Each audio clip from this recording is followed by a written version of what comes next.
আমরা ভাই কুড়িগ্রামের মানুষ। কাইং কইছে আমরা মফিজ, আমার গিডায় গিডায় বুদ্ধি। তাক তোমার বিশ্বাস হয় না? দেখো কালকে পিএস কেমনে আমরা চাঙের উপরে থুছি। 200 টাকা দিয়ে পিএস কিনে আনছি, তাও ফাটা পচা পিএস বাসপের দেয় না। আর সেই পিএস দিমো পোস্পের, এত সস্তা নয়। আমার মাথার বুদ্ধি সেই বুদ্ধি। কাল ফির কি আগুন লাগছে তাক জানেন? পিএস দিল নারী, পিএস শুকে রাখবেন না, পিএস না শুকাইলে তো তাও যাবে পচি।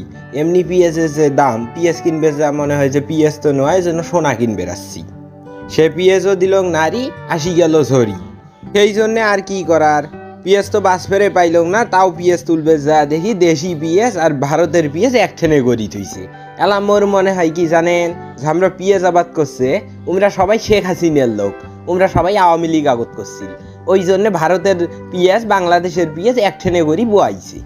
কি আর করা যাবে, সেই জন্য শেষত বুদ্ধি করি পিএস হোক মাথার উপরে তুলবেন রাখছি, যাতে সব কিছু পচলেও এই সোনার মতো দেখবে, সোনা পিএস গুলে না পচে।